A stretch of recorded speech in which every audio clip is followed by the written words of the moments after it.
Míralo ahora mismo en el proyecto Front News. El Tomahawk ucraniano, el nuevo misil Flamingo, llegará hasta Moscú. Los objetivos militares rusos en Crimea también están en la mira. Los soldados rusos se disparan entre sí. El nuevo esquema de ganancias de la 83ª Brigada de Asalto Aéreo. Y además bombardeos infernales en Kharkov y Leópolis. Decenas de muertos, incluidos niños. Imágenes ardientes, intensas y candentes desde el frente. Míralas ahora mismo.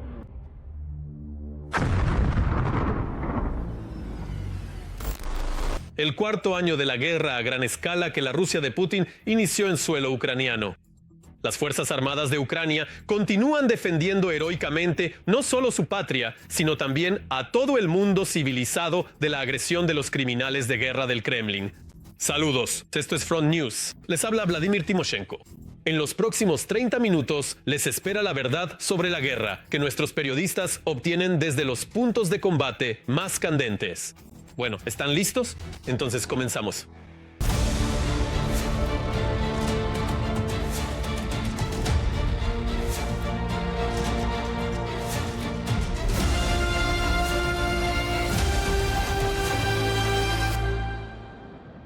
Y empezamos de inmediato con material exclusivo. Ucrania pronto comenzará la producción en serie de misiles de crucero Flamingo con un alcance de hasta 3.000 kilómetros. La novedad cuenta con una ojiva 2 veces más potente que la de los legendarios misiles estadounidenses Tomahawk. Y teniendo en cuenta el alcance de este armamento, al enemigo no le irá nada bien. Más detalles sobre esta nueva y muy desagradable sorpresa para el ejército de Putin. Veamos. Una ojiva de 1 tonelada y un alcance de vuelo mucho mayor a 1.000 kilómetros. El fotógrafo ucraniano Yefrem Lukatsky, quien colabora con Associated Press, publicó una foto del nuevo misil ucraniano de largo alcance Flamingo. Los misiles Flamingo de fabricación ucraniana, con un alcance de más de 3.000 kilómetros y ya en producción en serie, se pueden ver en el taller de una de las principales empresas de defensa del país, Firepoint, en un lugar no revelado de Ucrania. En el comentario bajo la foto se indica que fue tomada el 14 de agosto en el taller de la empresa de defensa Firepoint. En la foto, los misiles están en el taller y ya listos para su envío. Parece que el Flamingo ya podría estar en producción en serie. Fuentes oficiales ucranianas en el ámbito de los misiles han insinuado desde hace mucho tiempo que la industria de defensa ucraniana está preparando una gran sorpresa de largo alcance para los rusos. Y al parecer, el Flamingo es precisamente esa sorpresa de la que se hablaba.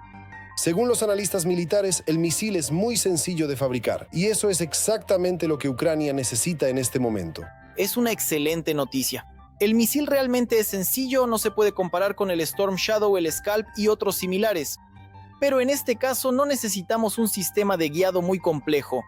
Los misiles estadounidenses o británicos más modernos disponen de un sistema de guía visual que permite orientarse mediante imágenes infrarrojas en condiciones de utilización de diversos sistemas antimisiles. En este caso no lo necesitamos. Pavel Naroshny, experto militar. Todos los hechos conocidos indican que el llamado Flamingo es el ya conocido misil de crucero FP-5 del grupo Millennium. Las características, el aspecto externo de los misiles, así como su descripción, son idénticos. Existe la posibilidad de producir más de 50 misiles de este tipo cada mes. Esta velocidad se debe a un enfoque económico, en el que para la producción en masa se tuvo que sacrificar características de diseño complejas como el lanzamiento desde contenedores y el ala plegable. El precio a pagar es una preparación previa al lanzamiento más prolongada, que toma no menos de 20 a 40 minutos. Sin embargo, teniendo en cuenta las capacidades del FP-5, esto es bastante esperable. La empresa también declaró que el misil utiliza navegación por satélite resistente a las contramedidas de guerra electrónica en combinación con un sistema de guiado inercial. Publicación Defense Express. La ojiva del Flamingo es monolítica, es el doble de potente que la del estadounidense Tomahawk. Y lo más importante, está diseñada para la producción en masa. Rusia intenta sistemáticamente eliminar la industria de defensa ucraniana, y Ucrania debe actuar en la misma dirección, centrarse en la destrucción del complejo militar industrial ruso. Y es enorme en tamaño, y la mayoría de estas fábricas vemos que podemos alcanzarlas con drones baratos, que vuelan no a 1000 km por hora como este misil, sino a una velocidad de 200 a 250 km por hora. Es decir, ahora necesitamos una gran cantidad de medios económicos que puedan destruir eficazmente la economía rusa y su complejo militar industrial. Y este cohete es capaz de hacerlo. Pavel Narozny, experto militar. Kiev no ha hecho ninguna declaración oficial sobre el nuevo misil de largo alcance Flamingo, y en este caso lo más probable es que todo el mundo vea simplemente el resultado del ataque del Flamingo a las fábricas militares rusas. Y ahora sobre el nuevo plan de lucro en el ejército ruso. Disparan unos a otros de mutuo acuerdo. Luego reciben millonarias compensaciones y beneficios por heridas. Todo esto se trata de los militares de la llamada Brigada de Asalto Aerotransportada número 83, supuestamente de élite. El precio del asunto, según los cálculos más modestos, es de 200 millones de rublos. ¿Qué está pasando realmente allí, en esas unidades que no son de élite? A continuación, veamos el ingenioso esquema de enriquecimiento de los llamados héroes rusos de la llamada Operación Militar Especial. Ganar dinero con autolesiones. El Comité de Investigación de Rusia destapó una estafa a gran escala en la 83ª Brigada Independiente de Asalto Aerotransportado de la Guardia. Resultó que los tan elogiados paracaidistas rusos se disparaban entre sí para recibir pagos, vacaciones adicionales e incluso premios estatales. La investigación ya ha identificado a 35 militares que participaron en este espectáculo militar, gracias al cual recibieron del presupuesto cerca de 200 millones de rublos. Uno de los asaltantes de la brigada fue quien delató el esquema. El primero en ser investigado fue el jefe del Grupo de Operaciones Especiales de la 83ª Brigada, Konstantin Frolov, conocido por el apodo de El Verdugo. Para mí, desde la infancia, el deber y el honor no eran palabras vacías. Siempre quise ser militar. Me convertí en uno. Konstantin Frolov, hijo del exdirector adjunto de Roscosmos. Irónicamente, la propaganda rusa no escatimó en convertirlo en un héroe del llamado SVO. Los videos con el jefe del Grupo de Operaciones Especiales fueron difundidos tanto por canales pro-militares como por el principal portavoz del Kremlin, el Canal 1. Los enemigos lo conocen por el apodo de Verdugo. Para los suyos es el comandante, el padre, el hermano, el líder del grupo de francotiradores de una de las unidades de las tropas aerotransportadas. Acaba de regresar de Avdiivka, donde fue herido por 7ª vez. Una esquirla entró por debajo del chaleco antibalas y casi alcanzó el corazón. Rechazó la rehabilitación y las vacaciones y volvió al servicio. Dice que así se lo exige el honor de oficial. En realidad, resultó que incluso el propio barón de Munchausen envidiaría las historias de Frolov. Todo lo que los periodistas contaban a los espectadores era mentira. En los materiales sobre la prórroga de la detención del teniente coronel Frolov, se indica que durante su servicio en la zona de la Operación Militar Especial recibió 4 heridas. El propio implicado lleva insignias que indican 5 heridas leves y 2 graves. Sin embargo, gracias a los testimonios y peritajes, se estableció que las lesiones no se produjeron en un entorno de combate. Más tarde, el propio militar contó que, a petición suya, sus compañeros de servicio le dispararon apuntando de manera que no afectaran órganos vitales. Todo esto se hacía con el fin de recibir pagos por un monto de 3 millones de rublos. Según cree ahora la investigación, las condecoraciones fueron entregadas ilegalmente a Konstantin Frolov. Es curioso, pero cuando los investigadores empezaron a tirar del hilo, resultó que las hazañas que Frolov compartía tan generosamente con los agradecidos propagandistas resultaron ser una mentira banal. Por ejemplo, la 4ª hija, adoptiva, supuestamente salvada por Frolov y de la que el corresponsal habla tan animadamente en el reportaje televisivo, en realidad no existe. Estábamos allí en una misión, nos cayó un bombardeo y también alcanzó una casa cercana. Allí una niña resultó gravemente herida. La tomé en brazos y la llevé. Y entonces ella me dijo, «Tío Salvador, ¿usted está sangrando?» Miré y estaba completamente cubierto de sangre. Y cuando la llevé y la entregué a los médicos, me desmayé de inmediato. Durante la investigación, Konstantin Frolov delató a otro cómplice, el coronel de la Guardia Artyom Gorodilov, comandante de la 83ª Brigada. Por cierto, fue ascendido después de comandar una de las unidades en Bucha al inicio de la invasión rusa. Lo principal es así la voluntad, el coraje, el carácter. El honor vale más que la vida. A Gorodilov también se le acusa de fraude a gran escala.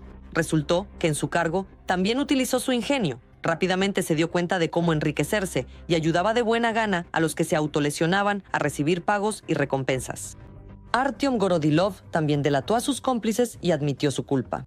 Los implicados en el caso intentaron volver a la zona de la llamada Operación Militar Especial en lugar de permanecer en prisión, pero hasta ahora sin éxito. En un futuro próximo, el Tribunal Militar de la Guarnición de Lugansk se encargará de examinar el caso en esencia y dictar sentencia.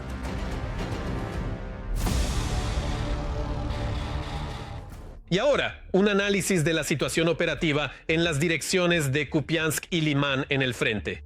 El terror militar del ejército enemigo continúa. En la dirección de Kupiansk, nuestros soldados detuvieron con éxito 5 acciones ofensivas del enemigo en las zonas de Golubovka, Yampolia y Kupiansk. En la dirección de Liman se produjeron 13 enfrentamientos cerca de las localidades de Karpovka, Zelenaya Dolina, Kolodiasy y Dibrova. 7 personas fallecidas, entre ellas 2 niños y 24 heridos más. En Yarkov, en un edificio de 5 pisos, se completaron las labores de rescate de emergencia tras otro brutal ataque ruso.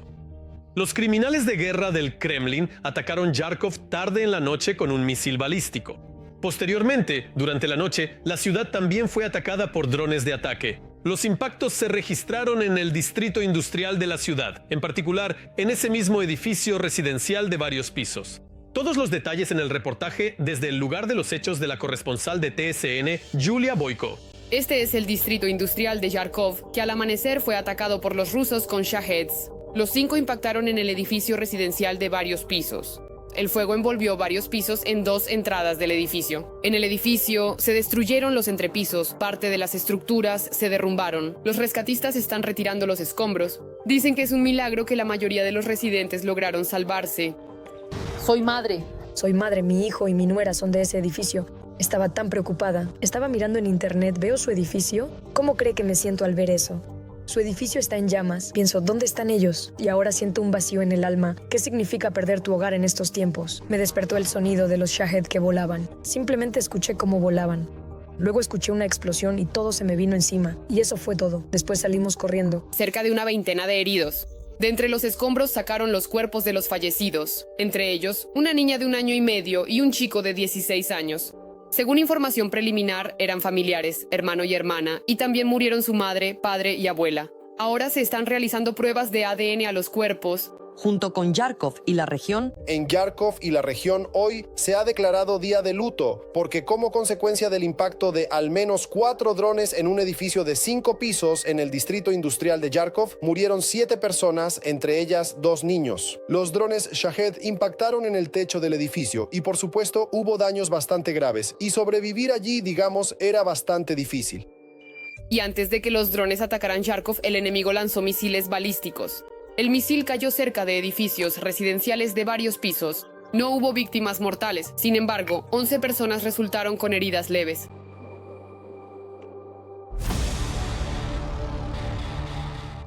Y ahora ha llegado el momento de analizar la situación operativa en el tan sufrido sector de Pokrovsk del frente. ¿El mundo ruso aquí también sigue destruyendo, matando y mutilando? En el sector de Pokrovsk, durante el día se produjeron 24 enfrentamientos de diversa intensidad cerca de las localidades de Nikanorivka, Novoekonomichne, Nikolaivka, Rodinske, Mirolyubivka, Krasny Liman, Promin, Pokrovsk, Zverevo, Novopavlivka, Muravka, Novoukrainka, Zatishok, Kotline y Udachne. Un enfrentamiento sigue en curso hasta ahora. Sí, la Rusia de Putin continúa con los bombardeos más brutales contra Ucrania. De lo más reciente, la Federación Rusa lanzó varios ataques con misiles contra una empresa estadounidense en Transcarpatia. Por otro lado, los combatientes de la GUR destruyeron una lancha con ocupantes en la zona de Shelesny Port. Pronto les mostraremos esas imágenes. Además, Bielorrusia planea profundizar la cooperación con Irán en todos los ámbitos, incluyendo, por supuesto, el militar. De esto ya habla abiertamente Lukashenko. Y China se está preparando para mostrar su armamento más moderno en el desfile. ¿Por qué precisamente ahora y qué tipo de armamento será presentado? De esto hablaremos a continuación. Ucrania repelió uno de los ataques más masivos. Los ocupantes rusos lanzaron 574 drones Shahed y otros drones señuelo, así como 40 misiles de diversos tipos.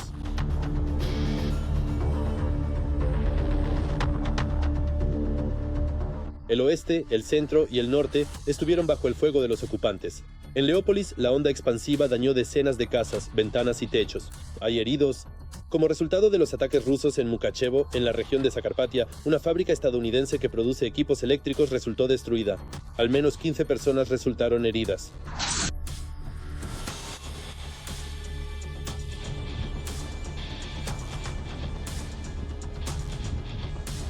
Pero en Rusia tampoco fue una noche tranquila. Las autoridades de ocupación informaron sobre un ataque de drones en varias regiones.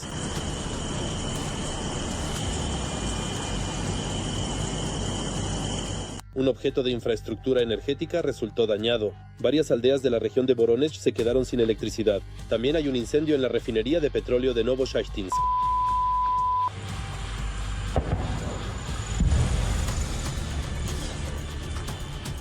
Y además, los ocupantes están teniendo problemas en el frente.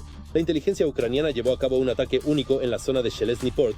Un dron con designación láser guió un misil hacia una lancha enemiga, destruyéndola junto con toda su tripulación. Asimismo, en la dirección de Dobropol, las fuerzas de defensa de Ucrania continúan llevando a cabo actividades de estabilización. Como resultado de las acciones activas de los soldados ucranianos, el enemigo está sufriendo pérdidas significativas en personal, equipo y armamento. Gracias a las exitosas acciones de las fuerzas de defensa de Ucrania en esta dirección, se logró desocupar 6 localidades y reducir al mínimo la posibilidad de un avance adicional de las tropas de ocupación rusas hacia Dobropol y, en consecuencia, hacia la frontera administrativa con la región de Dnipropetrovsk. Pero mientras las fuerzas de defensa destruyen al enemigo, los Países Bajos están trasladando a Polonia 2 sistemas de defensa aérea Patriot y 300 militares para proteger el centro logístico de la OTAN para Ucrania. Además, en la UE instan a Trump a desplegar cazas en Europa. En particular, se está discutiendo el despliegue de cazas estadounidenses F-35 en Rumanía. En el contexto de las últimas provocaciones de la Federación Rusa, y estamos hablando de la violación del espacio aéreo de Polonia, es decir, la incursión de un dron de ataque Geran 2, la violación del espacio aéreo de Lituania por un dron Gerbera, un simulador, además de la violación de las aguas territoriales de Estonia, se trata, en consecuencia, de reforzar los sistemas de defensa aérea y, en particular, de la incorporación de estos sistemas de defensa aérea como los F-16 y F-35, con el objetivo de prevenir provocaciones similares por parte de la Federación Rusa. Mientras tanto, el presidente autoproclamado de Bielorrusia declaró estar dispuesto a cooperar con Irán en una amplia gama de áreas, incluida la militar. Hace tiempo que el bigotudo no aparecía en el espacio mediático, así que decidió lucirse. En cuanto al intento de Lukashenko de diversificar las dependencias de la Federación Rusa, así como de la República Popular China en lo que respecta a posibles suministros de productos petroleros, Irán en el territorio de la República de Bielorrusia para las necesidades de las refinerías bielorrusas, así como, respectivamente, la posibilidad de producir drones iraníes directamente en el territorio de la República de Bielorrusia. Es decir, este es otro intento de Lukashenko, como decía el primer presidente ucraniano, de pasar entre las gotas, es decir, de maniobrar entre los intereses de Estados Unidos, la República Popular China y respectivamente la Federación Rusa. Mientras Lukashenko apenas planea establecer vínculos militares, China se prepara para mostrar sus armas más modernas en el desfile con motivo del 80º aniversario del final de la Segunda Guerra Mundial, que se celebrará el 3 de septiembre. Pekín está aumentando las apuestas tanto en el ámbito político como en el militar. No es casualidad la declaración del satélite de la República Popular China, la Federación Rusa, sobre el papel de la RPC en la llamada resolución de la cuestión ucraniana, como lo presenta la parte rusa. Es decir, se trata de un fortalecimiento de la influencia de la República Popular China en la arena internacional. Tras China, también Corea del Norte hace sonar sus armas. El líder norcoreano planea aumentar el arsenal nuclear en respuesta a los ejercicios militares conjuntos de Estados Unidos y Corea del Sur. En primer lugar, esto ni siquiera es un conflicto entre Corea del Norte y Corea del Sur, sino más bien un conflicto entre Corea del Norte y Estados Unidos. Corea del Norte intenta escalar la situación en la península de Corea. Esta postura por parte de Corea del Norte cuenta con el apoyo tanto de la República Popular China como respectivamente de la Federación Rusa.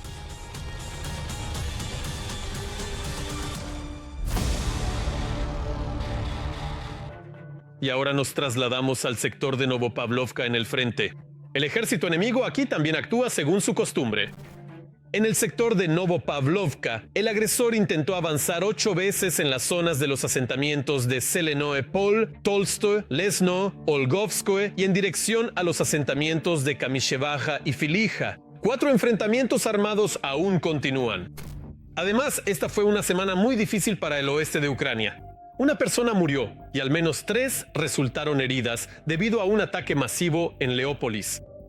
El enemigo atacó la ciudad con drones Shahed y misiles. La onda expansiva dañó decenas de casas y todos los servicios de emergencia están trabajando en el lugar. La corresponsal de TSN, Marichka Kushik, estuvo en el lugar de los sangrientos acontecimientos y contará todos los detalles. Explosiones una tras otra. Así fue la noche en la calle de Elena Stepanovna. Así lo recuerdan los vecinos. Desde temprano en la mañana, la gente remueve los escombros, cubre las ventanas rotas y cuenta los nuevos daños. Esta calle ya ha estado bajo bombardeo masivo 3 veces en el último año.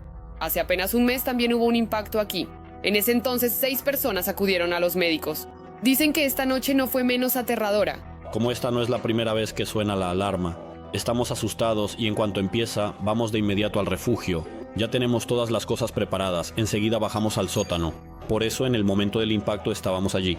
Y sobre la situación de los impactos, hoy realmente fue aterrador. De los daños materiales, prácticamente todas nuestras ventanas se rompieron. Además, hay grietas en las paredes principales de nuestra casa. Estábamos en el refugio antiaéreo. Las explosiones fueron, por supuesto, fuertes, muy fuertes. Incluso el refugio antiaéreo temblaba. Luego, un poco después, empezaron a golpear desde el otro lado. Pero fue tan aterrador cuando ya sabes lo que puede pasar. La gente casi se tiraba al suelo del miedo. Prácticamente todos los habitantes de esta calle bajaron al refugio. La experiencia previa me ha enseñado que quedarse en casa es peligroso. La Comisión de Situaciones de Emergencia ya estaba trabajando aquí por la mañana. Debido a los destrozos, los habitantes de 11 viviendas tendrán que ser reubicados. Son 17 personas. Serán compensados por el alquiler de la nueva vivienda. 26 casas resultaron dañadas, algunas de las cuales ya habían sufrido 3 ataques rusos en el último año. Más de 150 ventanas fueron destrozadas y esta vez también resultó dañado el jardín de infancia. Unas 30 ventanas quedaron rotas. Hoy los niños no irán allí, hemos ofrecido una alternativa. En esta ocasión también resultaron dañados edificios administrativos. Se trata del juzgado, 3 juzgados resultaron afectados, así como varios negocios. Como resultado del ataque, una persona murió y otras 3 resultaron heridas. Uno de los heridos se encuentra en estado grave. Ahora analicemos la situación operativa en las direcciones de Kramatorsk y Toretsk en el frente. Seamos sinceros, estos son objetivos sagrados para Putin y toda su camarilla. En consecuencia, aquí la situación también está al límite. En la dirección de Kramatorsk, el enemigo atacó 3 veces las posiciones de las fuerzas de defensa en las zonas de Konstantinovka y Pretechino. En la dirección de Toretsk, los invasores atacaron 4 veces en las zonas de Pleshchevka, Sofievka, Poltavka y Toretsk. En más de 1000 días de guerra, el ejército ocupante ha capturado menos del 1% de los territorios ucranianos. Esta estadística la proporciona el comandante en jefe Sirski. Esto refuta por completo las afirmaciones del Kremlin sobre los grandes éxitos de los rusos en el frente. De hecho, la principal ocupación de tierras ucranianas por parte del ejército del país agresor solo se logró en los primeros días de la invasión a gran escala, después de lo cual prácticamente se ha estancado, como lo demuestran de manera irrefutable las cifras. Todos los detalles a continuación en nuestro reportaje. Sarmatov. 1273 días de la gran guerra ruso-ucraniana, casi 3 años y medio de combates diarios, bombardeos de artillería, ataques de drones, miles de muertos. Pero el resultado, si miramos el mapa de las hostilidades, habla por sí solo. Moscú, que gritaba sobre la toma de Kiev en 72 horas, en 1010 días de sangrientos combates ha capturado menos del 1% del territorio ucraniano. A tales conclusiones llegaron los analistas de Deep State. Desde el 12 de noviembre de 2022 estaban ocupados hasta esa fecha 108.651 kilómetros cuadrados. Hasta el día de hoy son 114.493 kilómetros cuadrados. El enemigo ha ocupado 5.842 kilómetros cuadrados del territorio ucraniano. Esto constituye 0,96 centésimas de toda la superficie del Estado ucraniano dentro de sus fronteras internacionalmente reconocidas. estado profundo. Los rusos tuvieron, es cierto, serios éxitos operativos, pero esto ocurrió en las primeras semanas de la invasión, cuando Ucrania no estaba físicamente preparada para enfrentarse al otrora segundo ejército del mundo, que simultáneamente estaba abriendo camino en todas direcciones. En aquellos días, el enemigo logró capturar Jersón, Mariupol y parcialmente las regiones de Kiev, Chernigov y Sumy. Todos entendieron que era necesario atrincherarse de inmediato. Al menos la Federación Rusa, después de perder la región de Kharkov, comprendió claramente que no se puede mantener la victoria sobre ruedas. Bueno, desde su lado, si quieres consolidar posiciones hay que atrincherarse. Y todas estas trincheras, todas estas posiciones neutralizaron todos esos problemas graves que hubo al principio de la guerra. Al principio Rusia rompió nuestra defensa de manera muy masiva. Luego Ucrania hizo retroceder a la Federación Rusa y después todos pasaron a una guerra más o menos posicional. Zanjas, trincheras, bosques, plantaciones. Y así es como se llevan a cabo las acciones de combate. Pero las posteriores contraofensivas de las Fuerzas Armadas de Ucrania expulsaron a los ocupantes decenas de kilómetros, cambiando el curso de la guerra. Desde el 12 de noviembre de 2022, el frente se estabilizó. Rusia sigue intentando avanzar, pero ya no a una escala tan grande. El enemigo está atacando las posiciones de las Fuerzas Armadas de Ucrania, con la esperanza de apoderarse al menos de un poco de territorio ucraniano. Bakhmut, Avdiivka, Kupiansk, Chazov Yar, Rabotino. Miles de intentos de asaltar las trincheras, pero los avances son mínimos. A veces 300, a veces 500 metros. Se perdieron cientos de miles de tropas rusas, pero el panorama estratégico permaneció prácticamente inalterado. Ahora el enemigo lleva a cabo acciones ofensivas principalmente de carácter local, presión, desgaste, destrucción de infantería y equipo. Sin embargo, el dictador ruso no logra tomar territorios significativos. A pesar de esas pérdidas, que no dejan de aumentar, la conquista de cada kilómetro y de cada posición le cuesta cada vez más muertos y heridos. Así lo demuestra la estadística. En primer lugar, su ritmo de avance se ha ralentizado mucho. En segundo lugar, el nivel de pérdidas es muy alto, pero aún así intentan con tanta obstinación alcanzar los objetivos que se han propuesto.